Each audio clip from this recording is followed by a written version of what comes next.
Morning विद्यार्थी मित्रों, आज हम कक्षा 11 का एकम नंबर 10 अजंता इसके बारे में देखते हैं। यहाँ ब्लैक बोर्ड में लिखा है कि भगवती शरण उपाध्याय इसके लेखक हैं, जिसका जन्म भी बताया गया है 1910 में जन्म हुआ है और मृत्यु 1982 में हुई। यह अजंता एक प्रवास वर्णन है, जिसके अंदर लेखक ने अजंता की गुफाओं की सुंदर बात बताई है।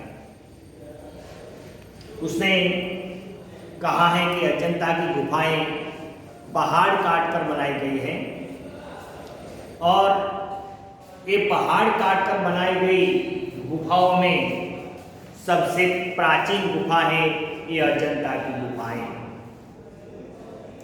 इन गुफाओं में बुद्ध के इस जन्म तथा पूर्व जन्म की घटनाओं का नयनाभिराम चित्रों के माध्यम से दर्शाया गया।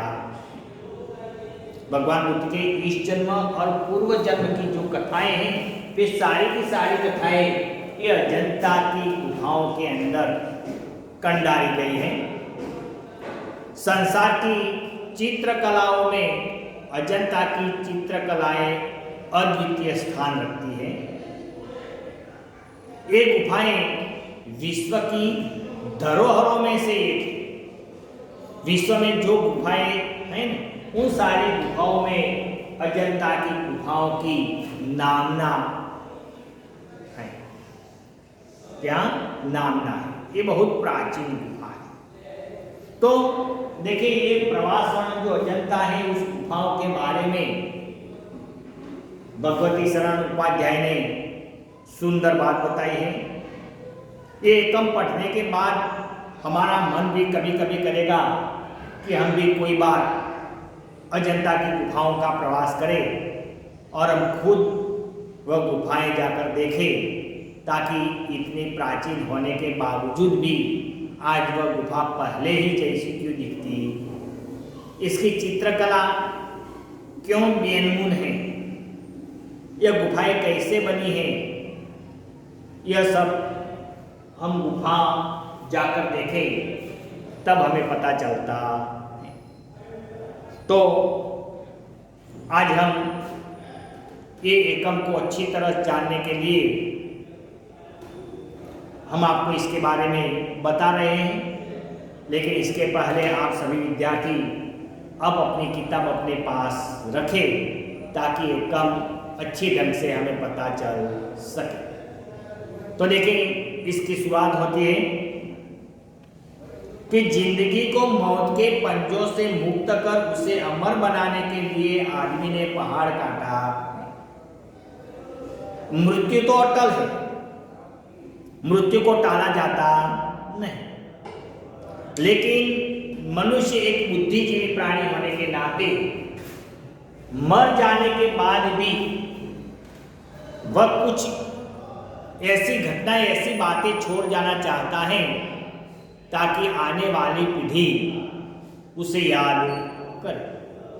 इसलिए हर एक व्यक्ति आज कोई ना कोई ऐसा काम कर रही है, ऐसी घटनाएं घटती जा रही हैं, ऐसे कुछ नमूने बनाती जा रही हैं ताकि मर जाने के बाद भी लोग उसे याद करें।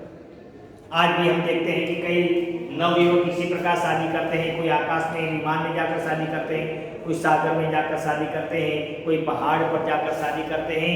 अपनी जिंदगी को मर जाने के बाद भी लोग याद करें इसीलिए।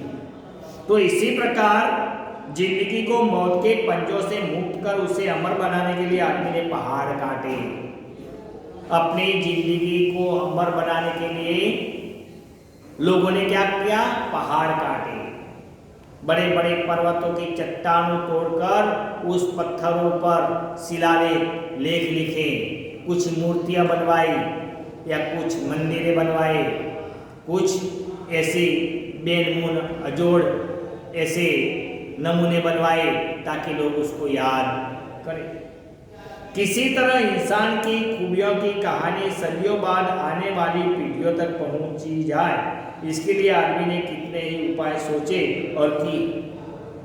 आने वाली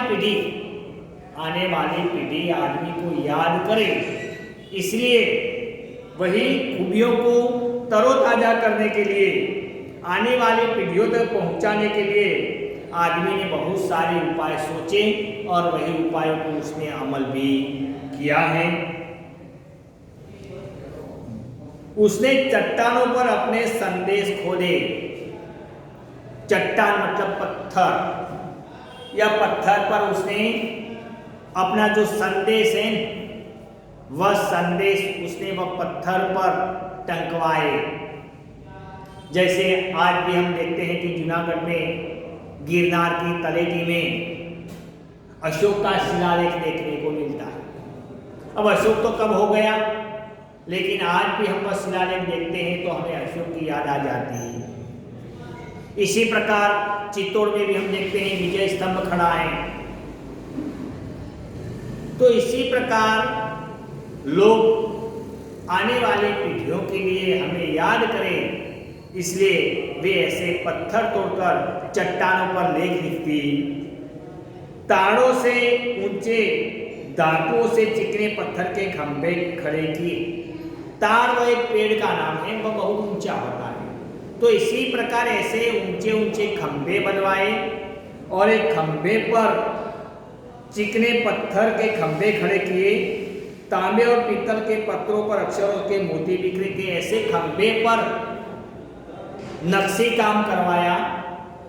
तांबा पीतल के पत्थर पर सुंदर अक्षरों से अपना जो उपदेश देना है, अपने जन्म, अपने मृत्यु, अपने परिवार के बारे में भी जो कुछ कहना है, वह सारा लेख उसने ऐसे ताम्र पत्रों पर भी लिखवाया।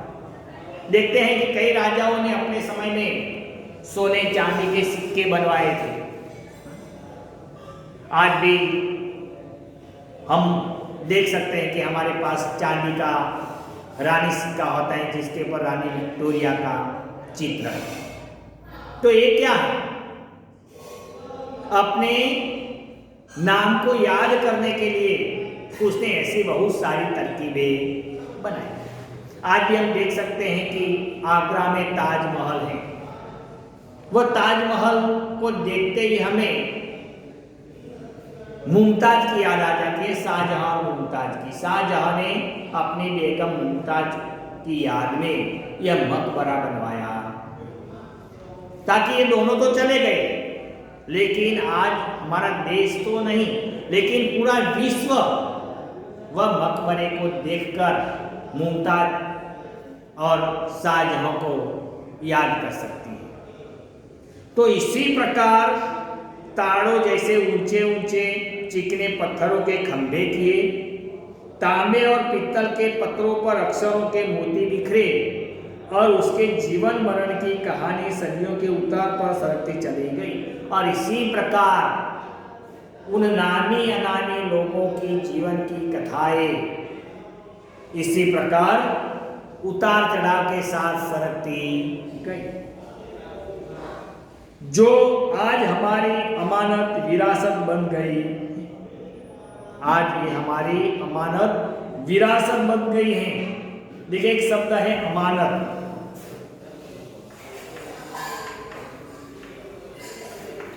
जिसे धरोहर बोलते हैं, न्यास की चीज, न्यास की चीज। अमानत मतलब धरोहर, न्यास की चीज। गुजराती में આપણે થાપણ કહીએ છીએ। દીકરી તો પારકી થાપણ કહેવાય, એમ આપણે કહીએ છીએ। क्यों? क्योंकि लड़की होती है वो दूसरों की अमानत है, हमारी धरोहर है। वह पिता के घर की पूंजी नहीं है, उसे दूसरे घर भेजना पड़ता। इसलिए दूसरे की चीज हम बिना कोई लेन देन के सिवा अपने घर पर रखते हैं उसको हम धरोहर बोलते हैं, अमानत बोलते हैं। तो इसी प्रकार आज ये सारी प्रतिकृतियां हैं, ये देखने लायक जो स्थान है आज विश्व में अजोड़ है, वे सारे आज हमारी अमानत है, विरासत एक शब्द है,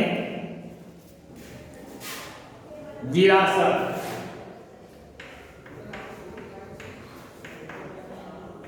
उत्तराधिकार में मिली वस्तु,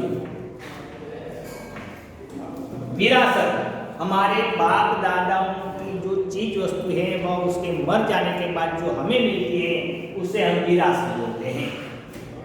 तो आज ऐसे सब लोग चले गए, लेकिन ऐसे बेनमुन नमूने जो छोड़ गए वह हमारे देश की विरासत, जैसे कि कुतुब मीनार है, ताजमहल है, अजंता की गुफाएं हैं, एलिफेंटा की गुफाएं हैं, ऐसी बहुत सारी देखने लायक स्थान आज हमारे देश में जो है ना, वह सारे के सारे क्या हैं, हमारे विरासत हैं, हमें उत्तराधिकार में मिले।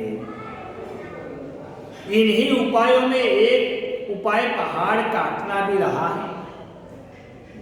अपने जीवन को यादगार बनाने के बहुत सारे उपाय हैं, उन सारे उपायों में एक उपाय ऐसा है, पहाड़ काटना।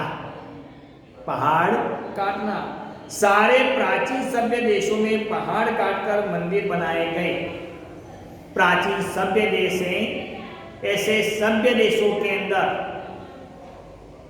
कई देश के लोगों ने ऐसे बड़े बड़े पहाड़ काटकर, पत्थर काटकर ऐसे मंदिर, ऐसे मकबरे, ऐसे सुंदर देखने लायक स्थान बनाए और इनकी दीवारों पर एक से एक अभिराम चित्र लिखे गए। अभिराम,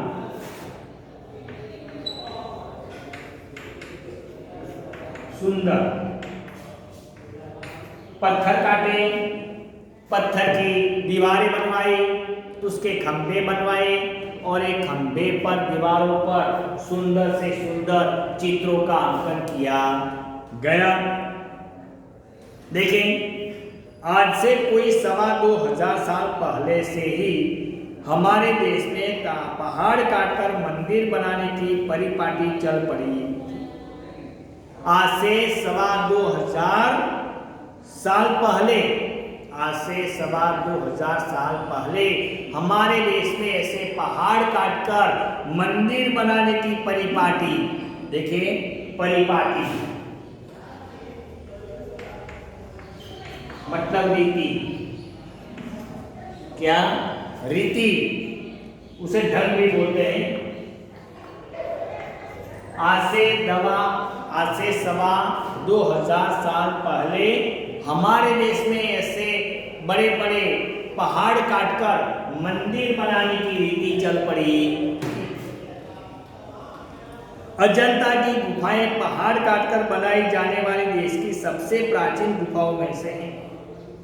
हमारे देश में ऐसी बहुत और गुफाएं भी हैं, लेकिन इन सभी गुफाओं में जो सबसे प्राचीन गुफा पहाड़ काटकर बनाई जाने वाली गुफाओं में हो तो वह अजंता की गुफा। मतलब अजंता की गुफाएं हमारे देश में पहाड़ काटकर बनाई गई प्राचीन गुफाओं में सबसे प्राचीन गुफा। जैसे एलोरा और एलिफेंटा की सबसे पिछले काल की है। एलिफेंटा और एलोरा की गुफाएं भी हैं, लेकिन एलिफेंटा एलोरा की गुफाओं के पहले अजंता की गुफाओं का निर्माण हुआ। देश की गुफाओं या गुफा मंदिरों में सबसे विख्यात अजंता की है। विख्यात मतलब प्रख्यात। हमारे देश में जो गुफाएं हैं, एलिफेंटा की गुफाएं हैं, एलिफेंटा की गुफाएं हैं, एलोरा की गुफाएं हैं, लेकिन इन सभी गुफाओं में जो कोई देखने लायक हो, जो सबसे प्रसिद्ध गुफा हो, तो वह अजंता की गुफा, जिनकी दीवारों और छतों पर लिखे चित्र दुनिया के लिए नमूने बन गए हैं। अजंता की गुफाओं की दीवारों पर खींचे गए चित्र, लिखे गए चित्र दुनिया के लिए नमूने बन गए। सारे दुनिया के कलाकार हमारे अजंता गुफाओं का परीक्षण करते हैं, अपने देश में जाकर उसकी नकल भी करती है। तो इसी प्रकार चीन के तुन हुआंग और लंका के सिमिलिया की पहाड़ी दीवारों पर इसी के नमूने के चित्र नकल कर लिए गए। चीन और श्रीलंका के चित्रकारों ने भी अजंता की गुफाओं की मुलाकात की है और उसने भी अपने देश में जाकर उसके प्रतिकृति चित्रों का अंकन अपनी गुफाओं में किया। तो कहाँ है? तो चीन के तुन हुआंग और लंका के सिमिलिया की पहाड़ी दीवारों पर चीन और श्रीलंका ने अपने पहाड़ियों काटकर ऐसी गुफाएं बनाई हैं। लेकिन एक गुफाओं के अंदर जो चित्र बनाए गए हैं वह चित्रों की नकल हमारे भारत की अजंता की गुफाओं की नकल। और जब अजंता के चित्रों ने विदेश को इस प्रकार अपने प्रभाव से निहाल किया, तब भला अपने देश के नगर देहात उनके प्रभाव से कैसे निहाल न होते। देखिए एक शब्द है निहाल।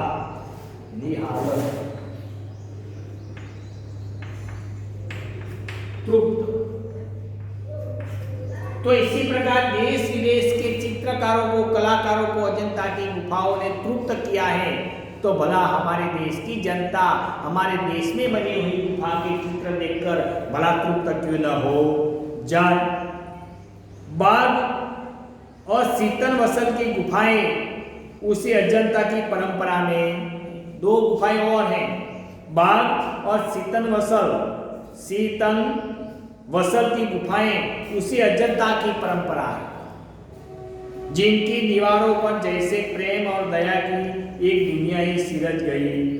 सिरजना मतलब संचय करना। तो उसकी दीवारों पर प्रेम और दया की मूर्तियां हूबहू देखने को मिलती।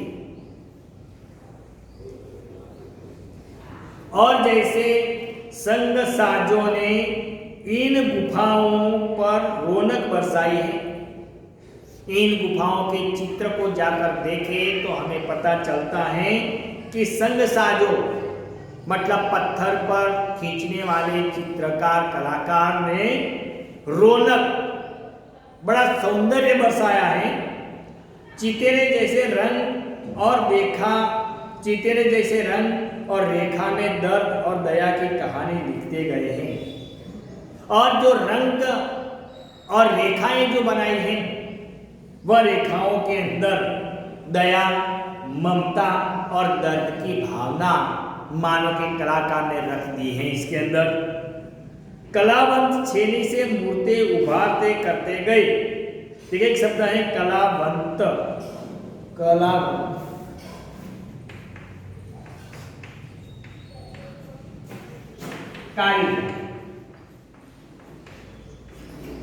पत्थर पर काम करने वाला, खुदाई का काम करने वाला सलाह, जिसे हम कलावंती बोलते हैं। क्या बोलते हैं? कलावंत। तो कलावंतों ने ऐसे पत्थरों के टुकड़े पर हथौड़ी और छीनी से वह सुंदर चित्रों उभारते गए।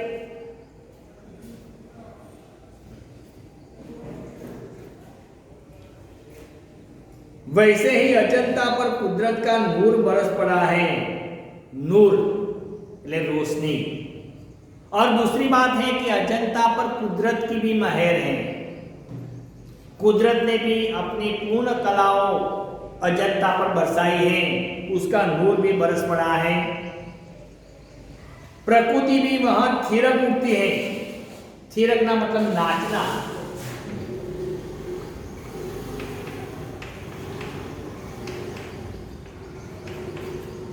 प्रकृति भी वहां थिरकती है, प्रकृति भी नाचती है।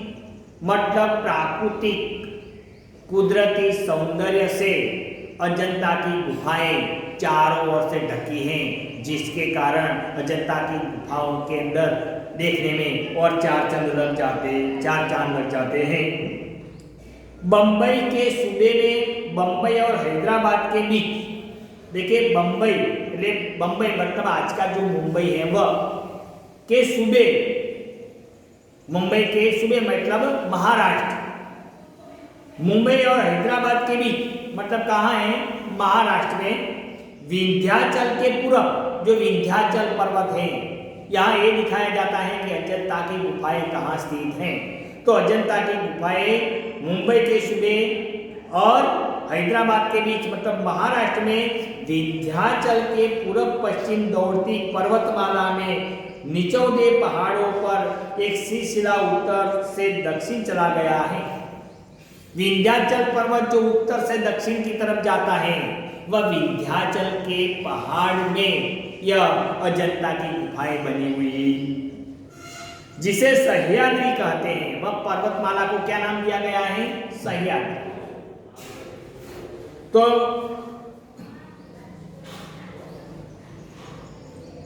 पश्चिम दौड़ती पर्वतमालाओं से निचौदे पहाड़ों का एक सिलसिला उत्तर से दक्षिण की तरफ चला जा रहा है, जिसे सह्याद्री कहते हैं। मतलब सह्याद्री पर्वतमाला में अजंता की गुफाएं आई हुई हैं।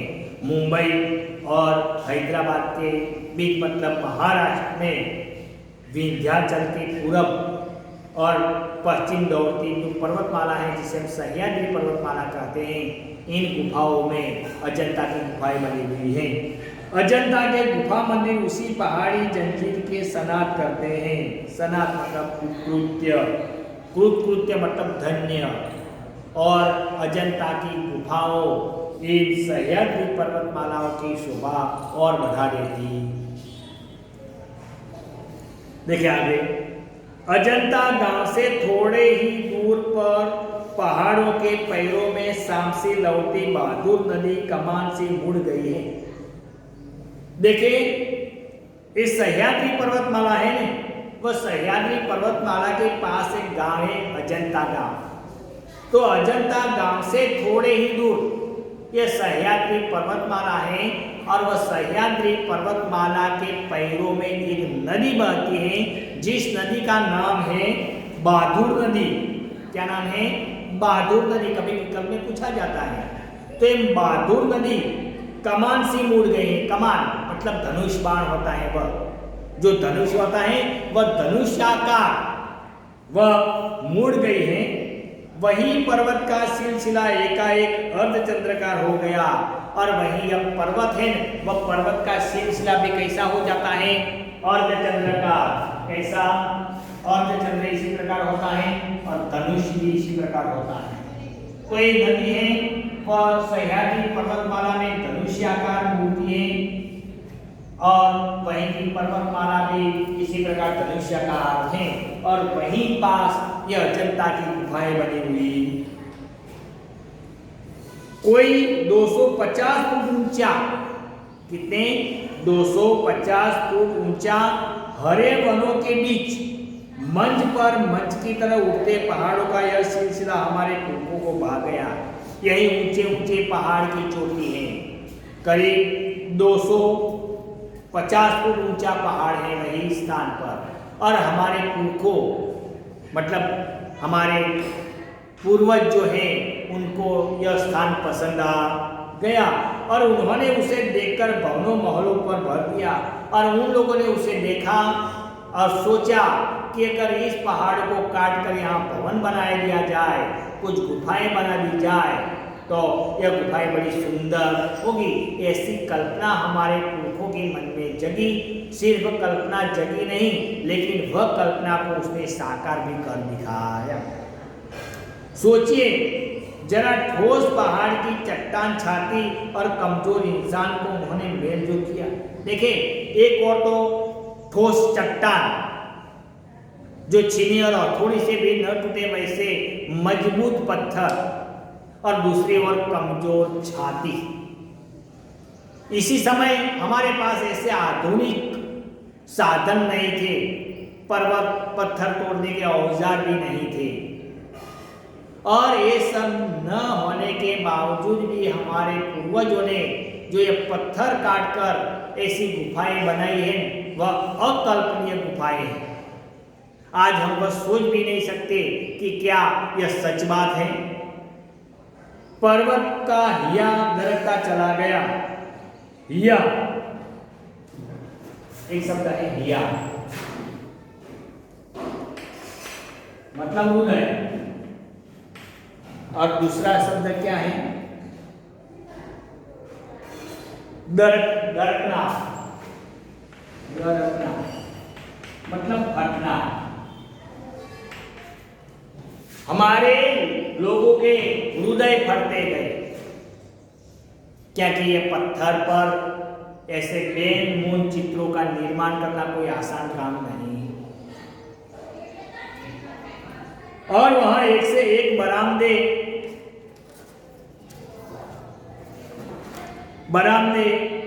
हाल और मंदिर बनते चले गए, पत्थर काटते गए, खंबे बनते गए और हाल और मंदिर बनते चले गए।